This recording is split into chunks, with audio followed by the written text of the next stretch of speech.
We're now moving on to doing the tree branch layers. We're going to do the first layer, which is the very bottom one. So we have the base and then the first layer and work our way to the top. So we want to create this ring, and we want to make sure that the ring is a little bit tight to the cone, but it doesn't have to be too loose. And we're going to use pins to hold that as well. So you'll have to make a choice when you're doing this. We're only going to chain 25 to begin, and then we're going to work our way through the steps in order to do this. So let's begin and grab our same size crochet hook that you've been using, and let's grab our tree color and let's begin. So let's begin, and we're going to chain a total of 25. So 1, 2, 3, 4, 5, 6, 7, 8, 9, 10, 11, 12, 13, 14, 15, 16, 17, 18, 19, 20, 21, 22, 23, and 24. Once you have your 24 and then 25. So once you have your 25 done, then you're just going to slip stitch to the beginning chain. It doesn't matter if it's twisted because it's going to be buried anyway. And what I want you to do is grab the cone, and we're going to just chuck that. Okay, so we're just going to put the cone there, and we're going to slide it down. I want it to have somewhat of tension, and the first round will honestly open it up even more. Okay, so that goes down to that level. It's fine. It will stretch even more later, so don't be too loose about that as well. But if it's too tight for you, you can add a few more chains because it really doesn't matter. It's just a holding to the cone. Let's begin our first round. To begin our first round is that we are going to chain 1 and apply 60 single crochets into the chain. So it's going to be a lot to it, and if there's too many that you're getting close to the end, you can slide it. So these are just floating on this. So you're going to do 60 single crochet around the chain. So we have 1, 2, 3, 4, and 5, and go all the way to 60. Meet me back here in just a moment. So I'm currently at 30, I need 60. So I'm getting close to where I am. So what you can do is just floating, just kind of pull on it, pull more chain out of that. This is supposed to be ruffling. So we want to put way too many stitches in that creates the ruffle on the tree, and then continue along. So just get your 60 done, and we'll be right back. So I now have my 60 done. I have confirmed the count. So just count and make sure, because it's a stitch multiple that you'll need to hit going forward. So get that done, and then we're going to put a stitch marker in before we begin the next round, because we are still going to do continuous rounds going forward. With all of the layers like this, we need to make sure that when we start crocheting around, that this is not twisting in a weird way. So let's just follow it around, and let's just say it doesn't rotate. So we're coming around and see how, and this is not intentional, but see how it's going down and underneath and back over, there's a twist. So what I want to do is that I want to open that up. So I'm just going to twist around and follow it back. If you have a twist, it turns into an infinity cowl, and it will never go onto the tree properly.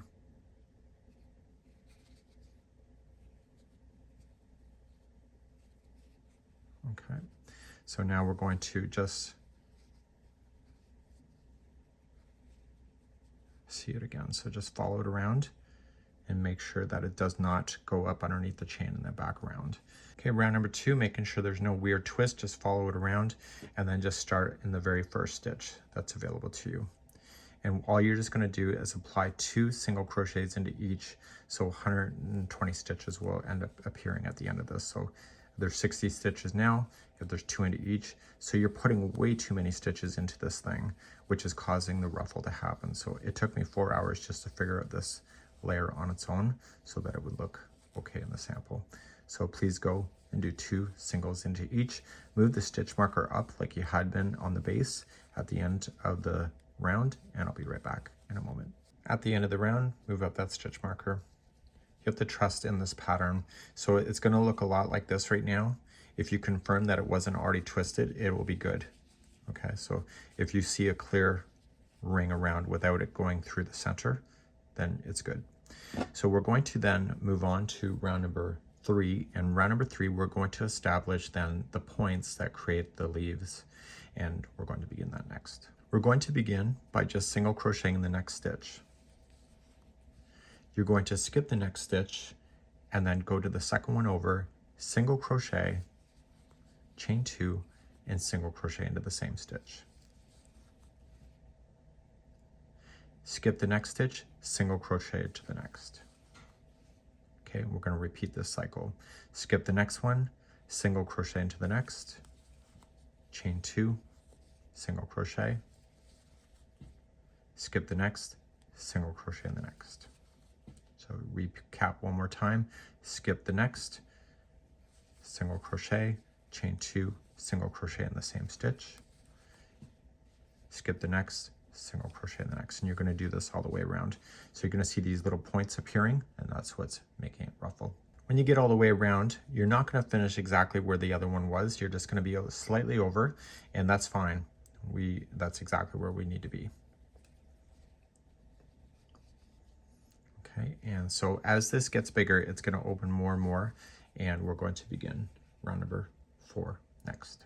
As you begin round number 4, you're going to ignore the single crochets that were in between the points.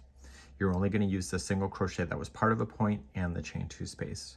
So reach on over and get the first single crochet that is part of the next point, and single crochet there. And then in the point, you want to keep it, so you're going to single crochet, chain 2, single crochet, and then single crochet the single that's part of that same point. So you're going to skip the single crochet that's between the points, go right to the first single crochet that's part of the next point, single crochet that, do your point, single crochet, chain 2, single crochet, and then single crochet the same single crochet of the same point. Okay, so skip the one in single crochet that's between, do the first single that's part of the point, do your point, single crochet, chain 2, single crochet into the point, and then single crochet to the next single that's part of that same point. And I need you to do that all the way around, and you can really see it's starting to take shape. I'll see you at the end of the round. Now I'm coming up all the way around, and I have the last single crochet into the single crochet that was part of that point, and you see how it's just over from the stitch marker. We want to move that up so we're not ending where the stitch marker is. So rounds number 5, 6, and 7 are all the same, and because we're not adding any more stitches to this, it's going to open up more and more as you're doing the last 3 rounds of this color. I'm going to show you rounds number 5, 6, and 7 all at this time, because it's going to end where it is, and then it's going to pick up where you need to every time. So you're just going to reach on over, you're going to get the single crochet that's before the point, and apply a single crochet, and then you're going to go in the point and keep it a point. So a single crochet, chain 2, single crochet, single crochet into the point, or sorry, to the single that's part of that same point, and then move on over. Okay, so you're actually technically skipping over 2. So you're just going to go to the single crochet that's part of that point, so single, and then go into the point, single crochet, chain 2, single crochet, and then single crochet into the single that's part of that same point. So skip 2, go to the third, which is the single before the next point, do your point, single crochet, chain 2, single crochet, and then the single that's part of that same point. Please repeat that all the way around, and you're going to notice it's going to open up more and more, and do rounds number 5, 6, and 7. I'll be right back. So I'm all the way around now at the end of number 7, got my last one in, and I'm just going to slip stitch to the next stitch and then get rid of that color. So you may be surprised how much it opened out. That's what took me so long to design, is to make sure that it opened it up so it still has some ruffle but not too crazy. And you see how it's favoring a lot of ruffle here because it's just on the chain work.